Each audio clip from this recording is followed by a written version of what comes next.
სანამ საუბარს დავიწყებ და თავს მოგაჩვენებთ, რომ ტექნიკური ხარვეზია და დროს მოგცემთ, რომ დაასკანეროთ ჩემი QR კოდი, რომ მერე გამომიწეროთ. და გეტყვით, რომ ადამიანების სცენიდან რომ ეგ ძალიან მაწუხებს და უნდა გაგიზიაროთ. ადამიანების სცენიდან რომ ამბობენ ხოლმე რომ ღელავო, ეგ ნიშნავს, რომ ტაში უნდა დაუკრათ ძალიან ისეთი, აი ეს შეისურვეთ. მადლობა.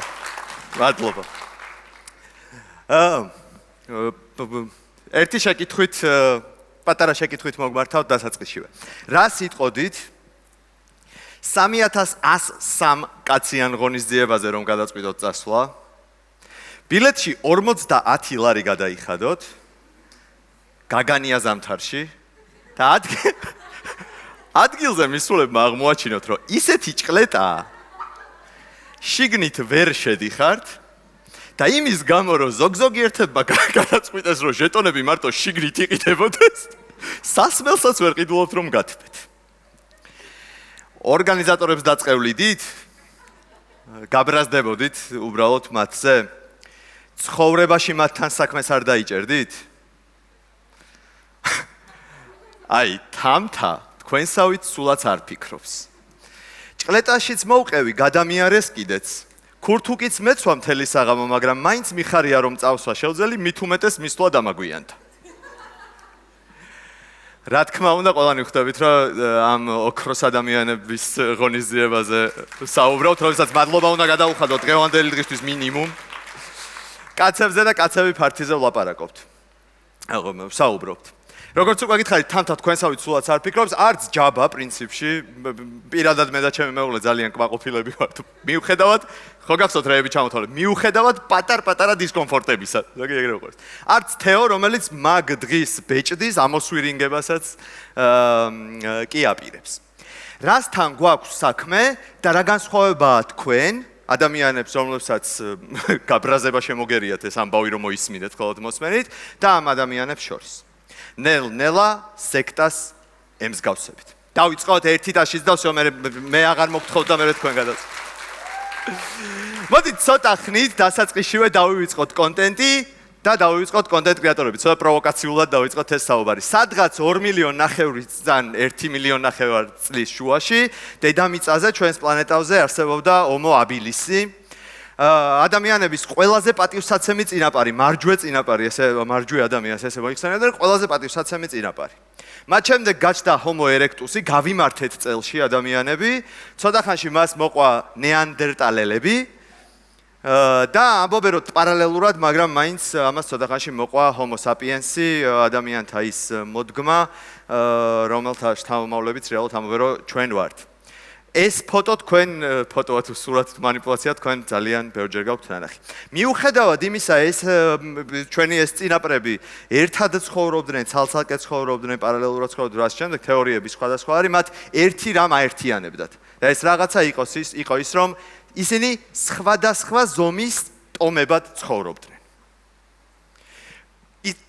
ტომებად ცხოვრობდნენ ჯგუფებად, რომელთა წევრებთანაც იზიარებდნენ ინტერესებს, რომელთა წევრებთანაც იზიარებდნენ პრობლემებს, ინფორმაციას და რაც ყველაზე მთავარია, ქცევის ნორმებს. ჰქონდათ საერთო მიზნები, ერთი მიზანი, ჰყავდათ საერთო მტრები და რაც ყველაზე მთავარია, ჰყავდათ ერთი ბელადი. ხშირად ადამიანი, რომელსაც ეთაყვანებოდნენ, პატივსცემდნენ, რომლის გარშემოც იკრიბებოდნენ და ძალიან ხშირად აღმერთებდნენ კიდეც. მას შემდეგ ბევრმა წყალმა ჩაიარა. მაგრამ ტომურ ცხოვრებას და ტომურ წყობას საფრთხე დაემუქრა მხოლოდ მე-20 საუკუნის სადღაც ბოლოსკენ, ინდუსტრიალიზაციის რევოლუციის შემდეგ, მასშტაბების ზრდასთან ერთად სახელმწიფომ გადაწყვეტა, რომ ახლა ტომების და ტომების დრო აღარ იყო და წესრიგს ტომები ვეღარ დაამყარებდნენ. ახლა სხვა მასშტაბების ჩარევები მოკლედ სჭირდებოდა. ტომურ წესრიგს, ტომურ წყობილებას საფრთხე დაემუქრა. ახლა სახელმწიფო იღებდა საკუთარ თავზე ყველაფრის დარეგულირებას, რასაც მანამდე როგორც უკვე ვთქვით, ადამიანები და ტომის წევრები არეგულირებდნენ. თუმცა არც თუ ისე დიდი ხანი დასჭირდათ ადამიანებს, ტომ გამოცდილ ადამიანებს, იმისთვის, რომ ახალი მიზიდულობის ცენტრები მოეძებნათ. ძალიან მალე ყველაფერი დაიწყო ლასკალასა და ლონდონის სამეფო ოპერის თეატრის ტომებს შორის ბრძოლით. ერთის ჯობდა თუ მეორე, გაგრძელდა გიბსონისა და ფენდერის მომხმარებელთა და მუსიკოსთა ტომებს შორის ბრძოლით. ლამის სამკვდრო სასიცოცხლო გახდა დაპირისპირება სპორტული გუნდის ფანებსა და მათ მიმდევრებს შორის. ეს მიკერძოება იქნება ხო ეხლა სადაც ვართ მაგის გამო, მაგრამ ამ ბრძოლას ჩვენც მოვესწარით. ჩემი აზრით მარველი აბსოლუტურად ყოველთვის ჯობდა this is Batman-ს თუ არ ჩავთვლით. BMW და ან შეგვიძლია ჩვენ BMW-სა და Mercedes შორის დაპირისპირებაზე ხო ისედაც ვიცით და ნუ Android-სა და iPhone-ის შორის დაპირისპირებაც ჩვეულებრივი ამბავია. მეცაც გეტყვით. დაპირისპირებების სამწუხაროდ თუ საბედნიეროდ ყოველთვის ხდებოდა არა მხოლოდ დიდ ორგანიზაციებსა და კონგლომერატებს თუ რაღაც უცხოურ სიტყვებს შორის, არამედ ადამიანებს შორისაც, ადამიან ბრენდებს შორისაც. თუ ბიტლებს უსმენდით, ცოტა პაპსავი კი იყავით, თუ Rolling Stones-ი მაშინ მუსიკა გესმოდა. ამ ადამიანებს შორის ბრძოლა ლამის ერთმანეთის დახოცვაში, რაღაცის ერთმანეთის დახოცვამდე მივიდა. პელესა და მარადონაზე აღარაფერს ვიტყვი და საერთოდ არაფერს ვიტყვი მესსისა და რონალდოს შორის დაპირისპირებაზე. რახ ქართული ფეხბურთელი აქ არ გამომიყენებია, იმიტომ რომ აქ დაპირისპირება იმედია რომ არის არსებობდა. მეცაც გეტყვით, თანამედროვე ხანაში იუთუბერებს შორისაც ეს დაპირისპირება ჩვეულებრივი ამბავია, ერთმანეთის ხოცვა, განსაკუთრებით კომენტარებში, იმ დათქმით რომ კომენტარებში ერთმანეთს ვერ ხედავთ. მოკლედ, კაცობრიობამ ძალიან მარტივად და ძალიან მალე შეძლო ახალი მიზიდულობის ცენტრების პოვნა და ტომის ბელადების ჩანაცვლება. ახლა მათი ადგილი ბრენდებმა დაიკავეს. რეალურად მოხდა ის, რომ ადამიანებში გენეტიკურმა მეხსიერებამ, გენეტიკურმა კოდმა იმძლავრა. ერთი ესეთი ძალიან საინტერესო ადამიანი, ექიმი, ფსიქოლოგი და მეწარმე და ლიდერი გაბორ მატე, მართლა ძალიან საინტერესო კაცია, ამბობს ასეთ სიტყვებს. ორი დირექტივა გვაქვს ადამიანებს გენეტიკურ კოდში ჩაბეჭდილიო. ვიყოთ რაიმე ჯგუფის ნაწილი და ამავდროულად შევძლოთ ავტონომიის შენარჩუნება. ეს არის ის რისკენაც ადამიანების გონება მუდმივად მიელტვის და ასე გაგრძელდება როგორც მინიმუმ უახლესი მომავლის განმავლობაში. ვიყოთ რაიმე ჯგუფის ნაწილი. ოღონდ შევძლოთ ავტონომიურობის შენარჩუნება. ვიყოთ სხვანაირები იგივენაირად. ჩვენ სოციალური ცხოველები ვართ და მიუხედავად იმისა, რა ფერების ვართ, საბოლოო ჯამში მაინც ბოდიში გამოთქვისთვის და ჩვენიანების ფარას ვეძებთ შესაერთებლად, გასაერთიანებლად. ადამიანებმა ძალიან მალე მოახერხეს ახალი მიზიდულობის ცენტრების პოვნა და ტომის ლიდერები ახლა ბრენდებით ჩაანაცვლეს. ახალ გაერთიანებებს შეაფარეს თავი. დღემდე ასე გრძელდება. ჩვენ თვითონაც, ჩვენ შვილებსაც მივერეკებით, მივილტვით და მივერეკებით ტომებისკენ და ამ ტომების ნაწილობისკენ. ოღონდ ერთი პატარა განსხვავებით. თუ კი იმ დროზე, როცა ლაპარაკობდით დასაწყისში, იმ დროში ტომის ნაწილობა ჩვენი წინაპრებისთვის იყო უსაფრთხოების მთავარი ხერხი თუ ხელსაწყო. ახლა, თუმცა შეიძლება ვიღაცები მედაოთ, რომ იქ უსაფრთხოებაა ეგო, მაგრამ ახლა ყოველ შემთხვევაში გაცხადებულად ტომებს ადამიანები ვერთდებით, იმიტომ რომ ჩვენთვის ტომის ნაწილობა იდენტობის გამოხატვის საუკეთესო საშუალებაა. ადრე იყო რომ არ შემჭამოს მამონტმა ჩემიანებმა დამიცვან და ახლა არის არ შემჭამოს სხვა ბაბლმა. ეს პრეზენტაციაში არ მქონდა, ეხლა მოვიფიქრე. იდენტობა არის ძალიან მარტივი რაღაცა, ვის ვგავარ, ვისნაირი ვარ, ვისიანი ვარ, როცა კონკრეტულ ბრენდს მოვიხმარ, კონკრეტული ბრენდი მაცვია, კონკრეტულ ბრენდს ვიყენებ, კონკრეტულ ბრენდს ვუყურებ, კონკრეტულ ბრენდს ვუსმენ და კონკრეტულ ბრენდს ვაზიარებ. რას იტყვის ამ კონტენტის გაზიარება ჩემ შესახებ? რას იტყვის ამ ლოგოს ჩემს მაისურზე გამოჩენა ჩემ შესახებ?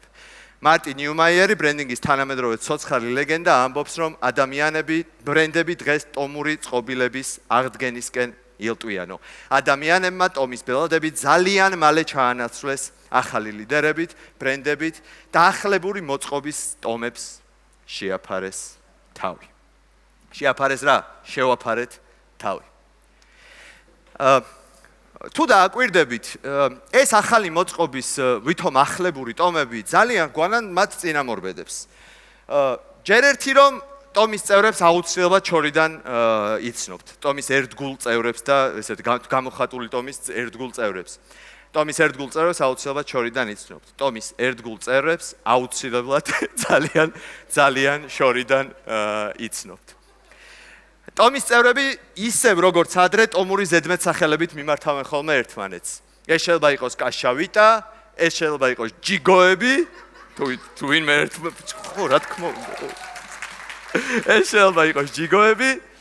ამ ადამიანებს საკუთარი ენა აქვთ, შეიძლება იყოს იეროგლიფები და ამ ქვაზე ამოჩიჩქნილი რაღაცები, ეს შეიძლება იყოს საჭიდან, მანქანის საჭიდან ერთმანეთის მისალმების ჟესტიკულაციის ენა, ეს შეიძლება იყოს ახალგამოგონილი სიტყვები, რომლებიც ნელ-ნელა ტომების სასაუბრო ენაში ხდება ხოლმე. მე მეშინი არ გადავწვინდე აქედან და არა გადავარდე.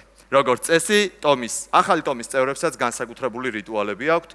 პორშეს წევრები ყოველ გაზაფხულს იკრიბებიან ხოლმე აგერ ჩვენთან საქართველოში და მთელს საქართველოს გადიან თავისი მანქანებით. Apple-ის მომხმარებლებმა კარგად ვიცით, როდის არის ის ორი ღონისძიება, რომელსაც მთელი წელი ველოდებით ხოლმე და ტელეფონს არ ვცვლით, იმიტომ რომ მეორე ღონისძიებას ველოდებით. ბარემ სექტემბერი აქვეა, ამ სექტემბერში ვამბობთ ხოლმე და კაცების მაყურებლებმა კიდე კარგად ვიცით, ყველაზე საუკეთესო დრო როდის არის კაცების ყურების. ჩავრთავ თუ არა მშივდებაო, მაგაზე მიჩვე პავლოვის ზაღლები ფაქტობრივ. თანამედროვე ბრენდების გარშემო შემოკრებილი ტომები, როგორც უკვე ვთქვით, ძალიან გვანანმაც წინამორბედებს. მაგრამ ამას ხო არ ვიტყოდი ხა გაგრძელება რომ მაგრამით არ კონდეს, მაგრამ ახალმა ეპოქამ რაღაცები მაინც შეცვალა. გვინდა არ გვინდა შეცვალა. გარდა იმისა, რომ სოციალურმა მედიამ ძალიან გაამარტივა ტომების თავშეყრა და გარდა იმისა, რომ ტომებმა როგორც ასეთმა სახე იცვალეს, ადრინდელ ტომებზე საუბრისას ჩვენ რაღაცა მსგავსი სურათი წარმოგვიდგებოდა. ახლა მარტივად შეგვიძლია წარმოვიდგინოთ თანამედროვე ტომები როგორ გამოიყურება. ეს განსაკუთრებით ხელოსნების შავი სია მიყვარს მე და ის სასწორკვეთილთა მომხმარებელთა ჯგუფი. მაგრამ ხო, სხვანაირად გამოიყურება და გარდა იმისა, რომ ტომების თავშეყრა ლოკაციაზე მიჯაჭულობისგან გათავისუფლდა. და შესაბამისად დღეს უკვე ჯიპის დღე, რომელიც ხალხშორის 4 აპრილს იყო ხოლმე ყოველთვის, იმიტომ რომ 4-4-ზეა. წარმოგიდგენია? ეხლა ყოველდღიურად არის, ისევე როგორც მინი კუპერის დღე და ასე შემდეგ. ამ ახალ დღის წესრიგს, ახალ მოწყობას კიდევ ერთი ძალიან მთავარი რამ აქვს განმასხვავებელი ძველი მოწყობისგან. და წესით ეს განსხვავება თქვენ უკვე კარგად, ამ განსხვავებას უკვე კარგად უნდა ხვდებოდეთ. ახლა ადამიანები ბელადების კი არა, ზოგიერთებისგან განსხვავება. ბელადების კი არა, ლიდერების გარშემო იყრიან თავს. ახალი ადამიანები ახალ ტომებში ბელადების კი არა, ლიდერების გარშემო იყრიან თავს. ლიდერების ბიჭო, მაგარი მომგებიანია თქვენი სურათები ეგრევე ტაში. ბელადების გარშემო იყრიან თავს. სოციალურმა მედიამ და ინტერნეტმა რაოდენ ბანალურადაც არ უნდა ჟღერდეს ეს სიტყვები, იმდენად გაამარტივა ტომების შექმნა და ჩამოყალიბება, რომ ახლა თითოეულ ადამიანს, ყველა ჩვენგანს ცალ-ცალკე აქვს საშუალება და ფუფუნება იმისა, რომ საკუთარი ტომი გააკეთოს. ერთ პატარა რაღაცას დავამატებ, თითო ადამიანიო, სეთგოდინი ამბობს, ერთ ტომს აკეთებსო, მაგრამ რამდენიმე ტომის წევრიაო. ეს მნიშვნელოვანი ინფორმაციაა, შეიძლება მე ბრენდების მართვის გამოგადგეთ. ინტერნეტმა და სოციალურმა მედიამ ისე გაამარტივა ტომების შექმნა, რომ ახლა თითოეულ ადამიანს ყველა ჩვენგანს აქვს საშუალება შექმნას თავისი ტომი. ყველა ჩვენგანს აქვს საშუალება შექმნას თავისი ტომი. ოღონდ, კიდე ერთი ოღონდ. ამ ახალი ტომის მოწყობას, ამ ახალ ტომებს, ამ ახალი ტომის წევრებს ახალი ტიპის მიმდევრები აყალიბებენ. ეს არის თავარი ინფორმაცია, რომელიც აქამდე არ იცოდი. ახალი ტიპის მიმდევრებს კიდევ ახალი ტიპის ლიდერები სჭირდებათ. ადამიანური ლიდერები. თუ შეიძლება ორ სიტყვაში ჩავატიოთ ან ერთ სიტყვაში როგორები უნდა იყვნენ ადამიანები, რომლებსაც ლიდერობა მოუნდებათ უცებ, როგორები უნდა დავფიქრდეთ უბრალოდ როგორები არიან ადამიანები, რომლებიც ცოტა ხნის წინ ამ სცენას ჩემ გამოსვლამდე იკავებდნენ და აღმოვაჩინოთ, რომ უბრალოდ ისინი ყველანი არიან ადამიანურები. მორჩა. ახალი ტომის წევრებს, ახლებურ წევრებს სჭირდებათ ლიდერები, რომლებიც ადამიანურები არიან, სეთგოდინისა არ იყოს, მარკეტინგის ასევე ცოცხალი ჯერჯერობით ღმერთმა კარგად ამყოფოს. ლეგენდა ლიდერები, რომლებიც ადამიანურ ენაზე საუბრობენ და თამამად. უზიარებენ საკუთარ მიმდევრებს ამბავს იმაზე, თუ რა გზა გაიარეს აქ მოსვლამდე. ლიდერები, რომლებსაც მადლობის თქვა შეუძლიათ და ლიდერები, რომლებსაც აი ეს დილას გაგონილი ისტორიის არ იყოს, ბოდიშის მოხდის საკუთარ აუდიტორიასთან, ტომის წევრებთან არ ეშინიათ. ახალი ტომის ლიდერებს ახლებული ლიდერების ჭირდება. ტომის წევრებს ახლებული ლიდერების ჭირდება. ბელადებისგან განსხვავებით ახალი ლიდერები სასახლეებში და რაღაცა იმაზე ამ არსებზე კი არა, ხალხთან ერთად ადამიანებში ცხოვრობენ და ფოტოები შესდომით არ არის გამოყენებული, მე მჯერა რომ ბევრი ეგეთი მაგალითი ჩვენივე ისტორიაში გქონია. თანამედროვე ლიდერები ადამიანებს კიდევ ერთხელ ზოგ-ზოგიერთების განსხვავებით ძალის დემონსტრირებით კი არა, საკუთარი ქარიზმით, სინამდვილით და შესრულებული საქმეებით იმორჩილებენ, შთააგონებენ დამორჩილების ნაცვლად, უფრო სწორად რომ ვთქვათ. თანამედროვე ლიდერები ფორმალურ წესებს კი არ ქმნიან და რაღაც წიგნებს, სადაც წესებია ჩამოწერილი, არამედ კულტურას, რომელსაც უბრალოდ მიუყვებით ყველა მისი ამ ლიდერის მიმდევარი. თანამედროვე ლიდერები სტატუს კოს კი არ დაფოფინებენ, რომ ძალაუფლება შეინარჩუნონ, არამედ თავად არიან უპირველესი მებრძოლები ამ სტატუს კოს. თქვენ გიტყვით, ახლა კარგ დროს გვეკითხებიო, უკვე რა 15 წუთი გავიდა, მაგრამ მაინც რატომ ვილაპარაკე ამდენი. ძალიან ხშირად გვავიწყდება ხოლმე ადამიანებს, განსაკუთრებით ადამიანებს, ვინც აი იქით კომპიუტერის, ინტერნეტის, იქით მხარეს შეხედვართ თუ შეხედხართ თუ შეხედან. გვავიწყდება ხოლმე, რომ ჩვენში, აი ვიდეოში იყო, ჩვენში ინგლისურ ენიდან შემოსული და ინგლისურად ჩაბეჭდილი სიტყვა follower-ი ქართულად პირდაპირ გადაითარგმნება როგორც მიმდევარი. 100 follower-ი ნიშნავს, რომ 100 მიმდევარი გყავს. 2 მილიონი follower-ი ნიშნავს, რომ 2 მილიონი მიმდევარი გყავს. და ვინაიდან ენა ადამიანის გონებაში ინფორმაციის ასახვისა და დაპროგრამების საუკეთესო საშუალებაა, იმ წუთასვე, როგორც კი ამას ქართულად გავაცნობიერებთ, შეიძლება რომ ჩვენთვის მიცეთ სიგნალი, რომ რაღაცა დამოკიდებულებები შეცვალოს follower-ების, ესე იგი მიმდევრების მიმართ. სწორედ ამიტომ ჩვენ ან თქვენ ან ის ადამიანები, ვინც აქ იყვნენ და ახლა შეიძლება აღარ არიან, ადამიანები, რომელსაც კონტენტ კრეატორებს ეძახიან, ინფლუენსერებს ეძახიან, ბრენდებს ეძახიან, ორგანიზაციები, რომელსაც ბრენდებად მოიხსენიებენ ხოლმე, რეალურად ახალი ტიპის ტომების ლიდერები ვართ. ადამიანები, რომლებსაც ახალი ტიპის follower-ები ყავს, ახალი ტიპის ტომების ლიდერები ვართ. რატომ ვილაპარაკე ამდენი? გვავიწყდება ხოლმე, რომ როგორც ლიდერებს follower-ები, ესე იგი ჩვენი მიმდევრები, გვაძლევენ მანდატს და ფუფუნებას, რომ რაღაც. თუნდაც ძალიან პატარა შევცვალოთ ამ საზოგადოებაში. თუნდაც ძალიან პატარა, 1 წუთი შევცვალოთ ადამიანებს, რომლებიც ჩაწოლილები თუ წამოსხდრები, რაღაცას სკროლოვენ და რაღაცას ათვალიერებენ. თუნდაც 1 წამი შევცვალოთ მათ ცხოვრებაში. თანამედროვე ჰიპერმომთხოვნი აუდიტორიის პირობებში თქვენი ბრენდების, ადამიანი თუ ორგანიზაცია ბრენდების, როგორც უკვე ვნახეთ, წარმატების ერთადერთი გზა, რომ ეს წარმატება მუდმივი იყოს, არის სწორედ იმის გააზრება, რომ თქვენი მიმდევრების არმია თქვენ ლიდერებად გაქცევთ. ლიდერობა კი სპაიდერმენის ბიძის ცნობილი სიტყვებისა არ იყოს, ბიძია ბენის სიტყვებისა არ იყოს, ყველაფერთან ერთად ძალიან დიდი პასუხისმგებლობა. და თუ შეძლებთ, რომ ღირსეულად ატაროთ ეს პასუხისმგებლობა, თუ შეძლებთ, რომ ტომის წევრებს ერთმანეთთან კონტაქტის საშუალება მისცეთ, დიდი ჯგუფის, დიდი მოძრაობის ნაწილად აგრძნობინოთ თავი. თუ შეძლებთ, რომ რაიმე მნიშვნელოვანში წვლილის შეტანაში დაეხმაროთ ამ ადამიანებს, გზად გადაიქცეთ რაღაც მნიშვნელოვანში წვლილის შეტანისთვის ამ ადამიანებისთვის, თანამედროვე ჰიპერმომთხოვნი აუდიტორია რო ვთქვით, ხომ გახსოვთ?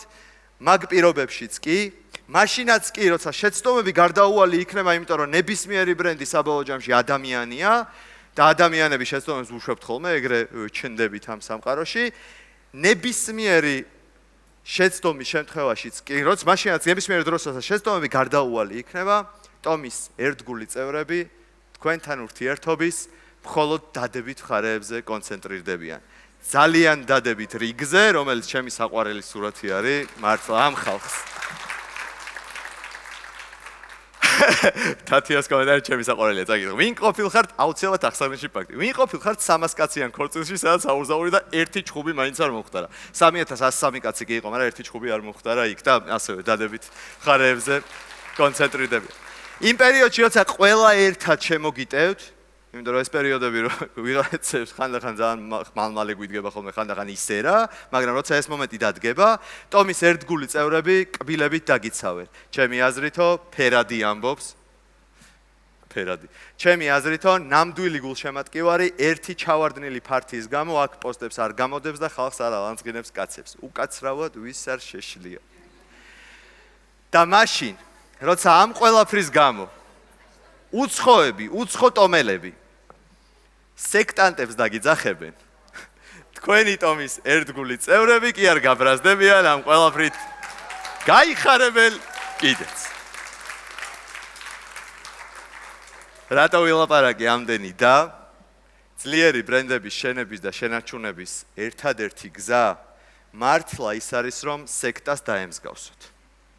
ძლიერი ბრენდების შენებისა და შენარჩუნების ერთადერთი გზა არის რომ სექტას დაემსგავსოთ. ძლიერი ბრენდების მუდმივი ბრენდების აშენების ერთადერთი გზა არის რომ ბრენდების აშენებაზე მეტად ტომების, ძლიერი ტომების აშენებაზე და მათ მოძრაობად გადაქცევაზე იფიქროთ და ინერვიულოთ. ძალიან დიდი მადლობა.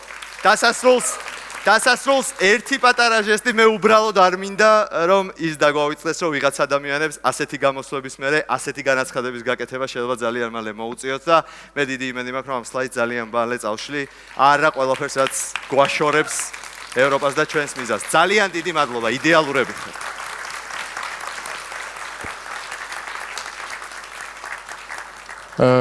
ბუნებრივი შეკითხვები მეც გამიჩნდა, მაგრამ ბევრი შეკითხვა მოვიდა და ბოლო ჩვენი ფოტო რო იყო გადაკეთებული, იქიდან დავიწყებ. ზღვარი სად არის, რომ ეს შენი ტომი სექტა თუ რაც ქვია, მართლა ნარიმანამდე არ მივიდეს რა. ჩვენ მე გუდა მეთქვა რომ ამ ხალხს კითხე. სასწაულს მე ვერ გავაკეთე. ხო, ანუ სად გადის ზღვარი, რომ რაღაც მერე ხო სიგიჟე იწყება და აი ეგ როგორ შეკითხვა, იცი, ხშირად პირიქით არის ხოლმე შეკითხვა, რომ აი როგორ დავიწყოთ სიგიჟემდე, როგორ მივიყვანოთ ეს ადამიანები და მიზანი რეალურად ბოდი მაგალითს მოვიყვანა სიტყვაზე რაღაც ბრენდი Nike მომწონს და აი აღარ ვიცვამ და ჩემთან ერთად ძინავს რო არ იყოს ეგ ზღვარი სად გადის? ხო, არა კი გავიცინეთ, მაგრამ ხო საინტერესო შეკითხვა არის. რეალურად ახლა სექტა ხო მივხვდით რომ ეგრე წავიდა ნარატივი და რაც კარგი ალეგორია იყო, მაგრამ რეალურად სექტისგან ალბათ ტომებს და მოძრაობებს ის იმაშვება, რა ქვია, ის რა ქვია, მაგას განასხვავებს, ხო მადლობა.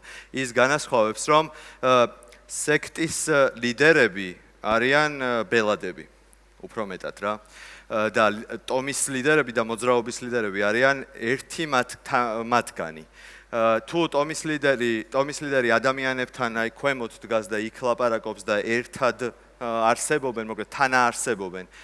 სექტის ლიდერები იღმერთებენ თავს, ანუ ღმერთკაცობას უფრო მეტად აწვევიან და ამიტომ როგორც წესი ადამიანურობა ის სიტყვა არის მანდ ყველაზე სწორი რეცეპტი, რა რომ მაგ ადამიანურობის შენარჩუნებით და უბრალოდ იმის გააზრებით რომ მე ის რომ 100 კაცი მისმენს რაღაცა მათზე მეტად კი არ მაქცევს, უბრალოდ ისე შეხედვით რომ პასუხისგებლობას მაძლევს მომენტ გაცილებით წინ მიდიან ხოლმე და მაგითო ეგ არის რა რომ ადამიანურობას რა მოყვება, მთავარი მიზეზი მაგის რა არის რა ეგ რო ცოტა ახსნათ რომ ადამიანურობას მოყვება შეცდომებთან ნორმალური დამოკიდებულება რა ვიცი ხა რაღაც რო შეგვეშლება ადამიანებს პატიო თუ ამის ხო და აი ეგ არის რა სექტის თავკაცები შეუცდომლები არიან არ შეიძლება რომ შეცდომა და ჩვენ ახლა რავი ღმერთმა გამოგვიგზავნა თავისი ადამიანიშვილი და გითხრა რომ აი ესე იყავით რა შეიძლება ამას შეცდომები დაუშვას რავი ადამიანები ხართ ადამიანურობაა მოკლედ მაგის პასუხი შეგვიძლია და მეორე შეკითხვა არის ესეთი რომ რამდენად ეს ტომი რამდენად იტანს რადიკალურ ცვლილებებს ანუ ეს ტომი ხო რაღაცას მისდევს რაღაც მიმართულება და უცბად რომ სიტყვაზე ტომის ბელადმა გადაწყვიტოს რომ ცუდი რამე კი არა კაი რაღაც მოიფიქროს მაგრამ რადიკალურად სხვა რამდენად